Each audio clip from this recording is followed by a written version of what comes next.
The richest man in the region had been left alone on the upper floor of his own hacienda, seated in a wheelchair in front of a window they no longer bothered to open. He was missing 3 things that money had not been able to give him back: his legs, which a horse took from him in a fall; his voice of command, which the illness slowly extinguished; and his family, which was still under his roof but no longer looked him in the eyes. Until a maid with cracked hands said aloud what no one in that house dared to say. Before we begin, if you're moved by stories of the countryside, where dignity is worth more than money, subscribe to the channel and leave us a comment saying from which corner you're joining us. This story is going to reach your soul. Don Aurelio Mendoza was 71 years old and was the owner of the largest hacienda in the plains of Durango. Cattle as far as the eye could see, lands of good pasture. A hacienda main house with quarried stone arches and a long corridor where before he sat each afternoon to watch the sun fall over the plain. That was before the fall, before the horse spooked at a thunderclap and threw him against the stones of the basin, leaving his legs dead forever. From that day on, Don Aurelio lived upstairs in his bedroom like an expensive piece of furniture that no one uses anymore. His 2 children, Rodrigo and Esther, and Rodrigo's wife, a city woman named Idalia, had taken the reins of the hacienda. They said it was to take care of him, so the master could rest. But the papers they put in front of him to sign, taking advantage of his trembling hand, were passing the lands to their names, one deed after another, one property after another, while they repeated to him with feigned sweetness not to worry, that they took care of everything, that that's what family was for. Don Aurelio was cared for by Remedios, a maid who had been in that house for 18 years. She fed him spoonful by spoonful when his hands trembled. She bathed him with patience. She moved him from the bed to the chair, and from the chair to the bed, carrying his thin body as if it were her own. She took him out to the corridor to take the sun when the children weren't there, because when they were, they said the dew was bad for him, and put him back in his dark room. Remedios was a widow, without children, with hands split from so much scrubbing and a worn rosary she prayed every night. That hacienda and that old man were the whole world she had. One Sunday of visiting, the town doctor came to check on the master. Esther received him in the living room with her best smile and a coffee served in a fine cup. The doctor, after going up to see Don Aurelio, came down worried and asked why the master looked so wasted, so thin, so alone in that closed room. And Esther, without lowering her voice, in front of the doctor and in front of Remedios, who was coming in at that moment with the coffee tray, answered with a notary's coldness, "That's what we pay the maid for, doctor. We're not going to be going up and down stairs for an old man who doesn't even talk anymore. We do enough by keeping him in the house." Remedios almost dropped the tray. The cups tinkled against the silver. The doctor lowered his gaze and stirred his coffee so as not to have to say anything, but he clenched his jaw until the bones of his face showed. Esther kept talking as if nothing had happened, about the lands, about the cattle that had to be sold, about how tired she was of carrying all the weight of this family. She also talked about the old man's room, about how it smelled of sickness, about how it was about time to think about sending him to a place where they'd attend to him better, far from the main house, far from the visits. Idalia, Rodrigo's wife, nodded to everything with a cold smile, while she removed an invisible thread from her skirt. "You put it well, Esther. A hacienda doesn't administer itself, and a sick man is a lot of work. Each in their place." The doctor finished his coffee in one gulp, said goodbye with a dry courtesy, and left without sitting down again. In the entryway, before leaving, he held Remedios's gaze a moment, as if telling her without words that he didn't agree either, but that it wasn't his house to meddle in. What none of them knew was that, upstairs, Don Aurelio had managed to hear every word through the gap of the stairwell, because Remedios had seated him near the railing so the afternoon air would reach him. Each sentence fell on him, like a shovel full of earth. And something broke inside him, in silence, without his even being able to raise his voice to defend himself, without his being able to stand up and remind them whose roof they were treading on. That afternoon, when Remedios came up to give him his supper, she found him with his face turned toward the closed window and his eyes wet. She didn't ask him anything. She opened the window wide, let the smell of the plane come in, arranged the blanket over the legs he no longer felt, and sat down beside him in an old wooden chair. The corridor chair she herself had carried up on her back to keep him company on the long nights. No words were needed. Sometimes silent company heals more than any of the doctor's remedies.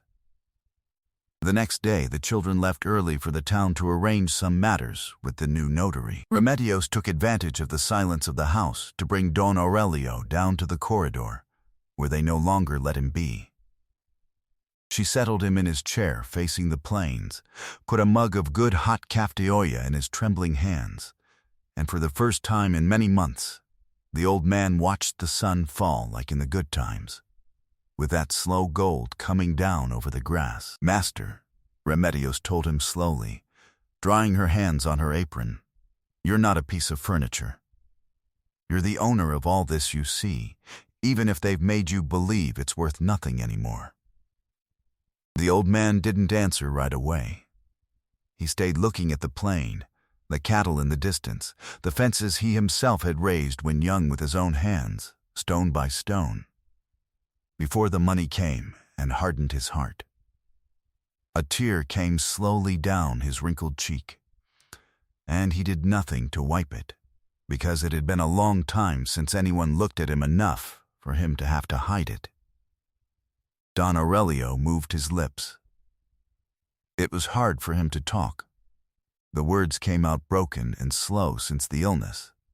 But that afternoon, looking at the plains of Durango, he told Remedios what he hadn't told anyone in years. That he knew about the deeds.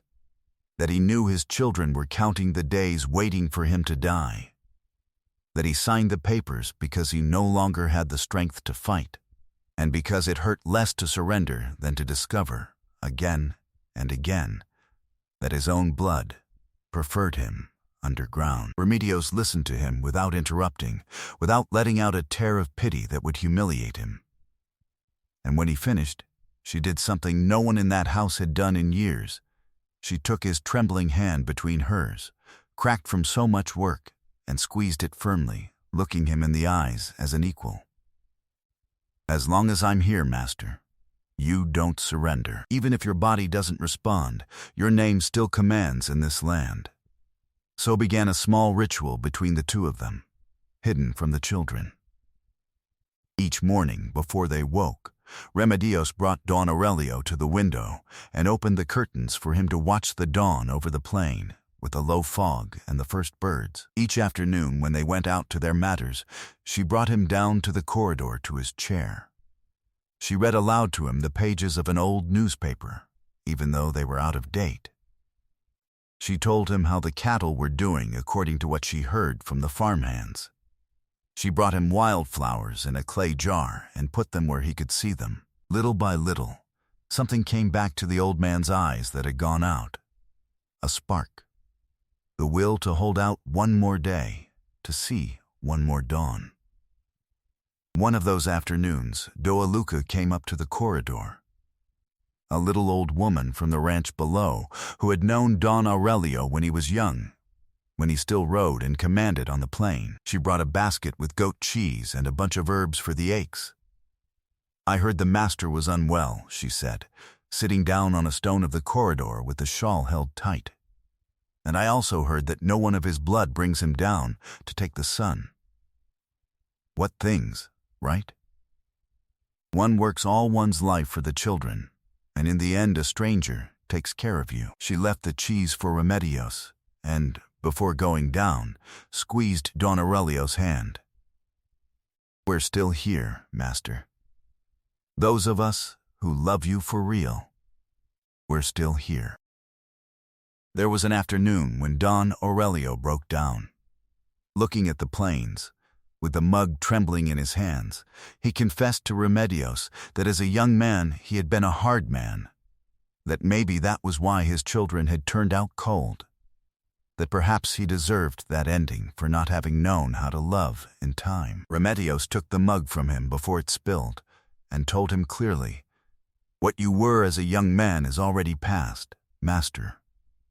What matters is who you are today, and today you're a man who gives thanks for a dawn. That's worth more than all the cattle of the plain." The old man closed his eyes. For the first time in a long while, something inside him settled in peace. One afternoon, while Remedios was cleaning the room of the late administrator, which had been locked for years, she moved a portrait of Don Aurelio's late wife and discovered, behind it, an old strongbox set into the adobe wall. It was locked. She told the master about it that night, and Don Aurelio's memory lit up. He remembered where he kept the key to that box. In the lining of his rosary, the one he always wore hanging from his neck, the only object his children never took from him because they believed it a valueless old man's thing. In the box there was a yellow folder, and inside the folder, a folded paper that was going to change everything. That night they opened the box together, by the trembling light of a candle, with the door of the room well closed. Remedios took out the yellow folder carefully, like one who uncovers something sacred. Inside was Don Aurelio's original will, drawn up before a notary 10 years before, when he still walked straight, and his word was law on the plain. But it wasn't only that. There was also a more recent document, signed and sealed, that not even the children knew about. A clause that Don Aurelio had added in secret, with the old notary Don Casimiro as witness, shortly before the illness robbed him of his voice. The clause was clear and was written in lawyer's hand. It said that if any of his heirs abandoned him or stripped him of his goods while he was alive, they would immediately lose all right to the inheritance, and that the administration of the hacienda would pass entirely to the person who demonstrated, with witnesses, having cared for him with loyalty until the end of his days. And next to the document, folded in 4, a letter in his own hand, dated and signed, with the name of Don Casimiro below as witness. In it, Don Aurelio left written the name of who should inherit the responsibility of the hacienda the day his children failed him. A single name, in trembling but firm handwriting. Remedios Vizquez. Don Aurelio's eyes filled with tears, not from sadness, this time, but from something deeper. "I already knew it," he said with his broken voice. "I wrote it when I could still hold the pen. I knew my children. I only prayed to be wrong. And look, I wasn't wrong." Remedios shook her head, her hands trembling as much as his. "Master, I don't want the hacienda. I didn't take care of you for papers or for lands. I took care of you because I loved you. For that very reason," answered the old man, squeezing her hand, "for that very reason it falls to you, and not to them." That night, neither of the two slept. Don Aurelio, with the yellow folder on the legs he didn't feel, told Remedios the whole story of each document. How the old notary Don Casimiro had come up in secret 10 years before, still on horseback, to draw up the clause without anyone in the house finding out. How he had hidden the key in the lining of the rosary, praying never to have to use what he kept there. He told her about his late wife, about how she always told him to take care of his heart because the children were being raised by the money and not by affection. "She was right," murmured the old man. "As always." And I, stubborn, didn't want to hear her. Remedios put everything back in the box, returned the portrait to its place, and hid the folder among her own clothes, where no one would go looking. That same week, the notary Don Casimiro, already very old and with a cane, came up to the hacienda summoned in secret by Remedios through a trusted farmhand. He examined the documents with his thick glasses, one by one, and confirmed that everything was valid, sealed, and registered in the town's archive. But he gave them a warning that froze the blood. The children, in their last visits to the new notary, were processing a declaration that Don Aurelio was mentally incompetent, to keep everything in a single stroke and without obstacles.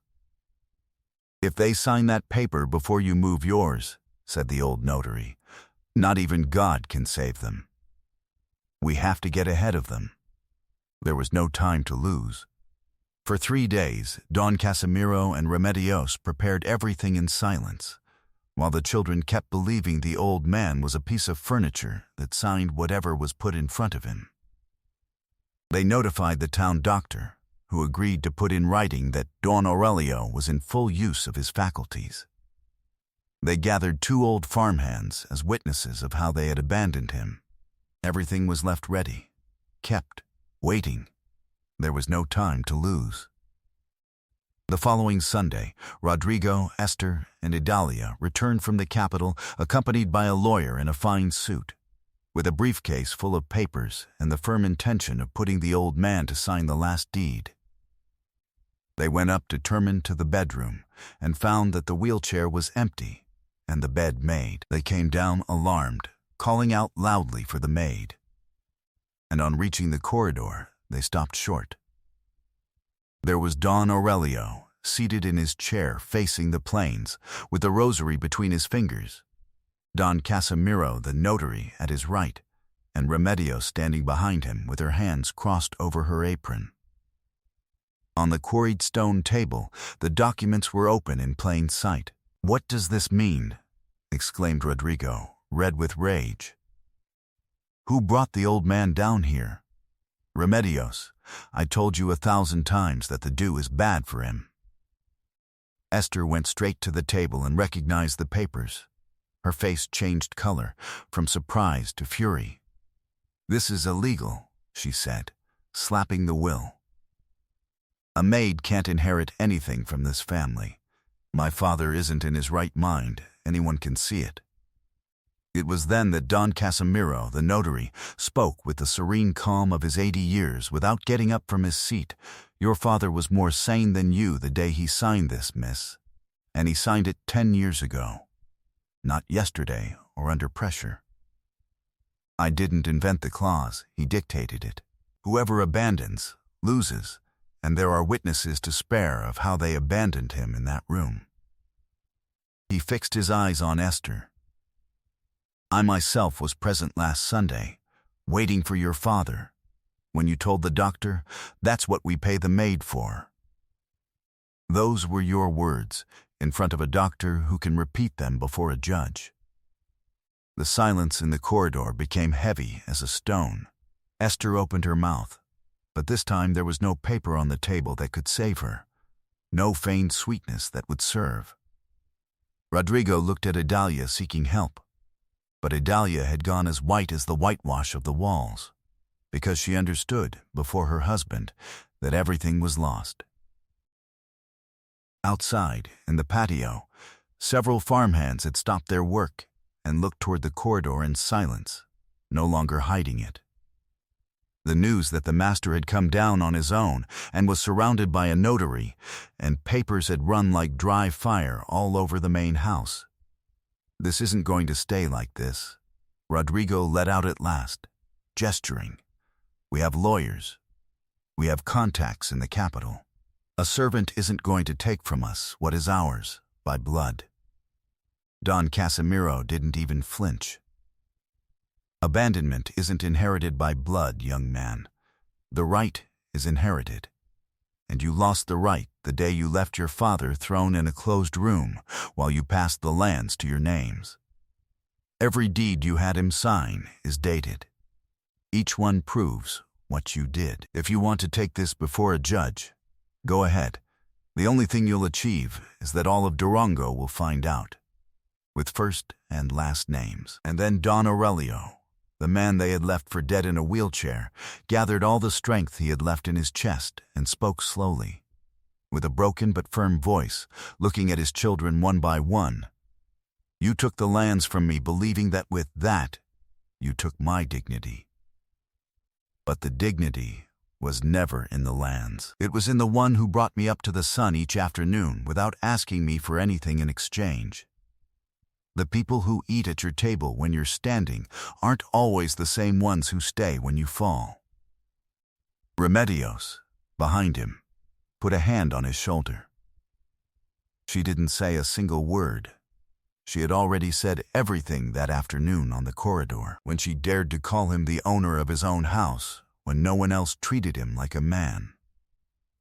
Rodrigo wanted to protest, raised his hand with a paper, but the lawyer in the fine suit, who had already skimmed the sealed documents, closed his briefcase in silence and took a step back.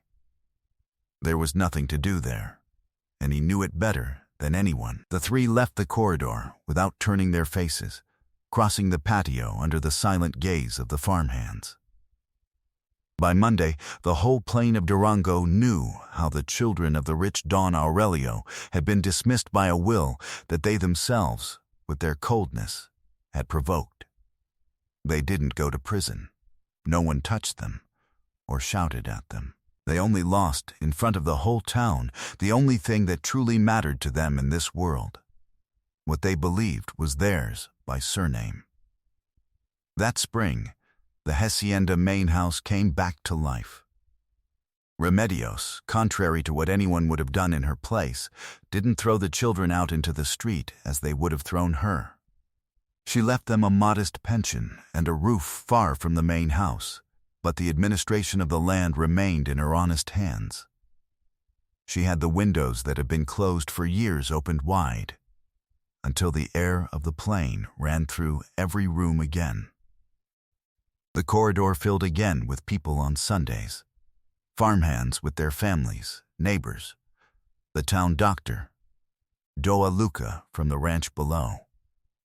All the humble people who before didn't dare to come close to the big house.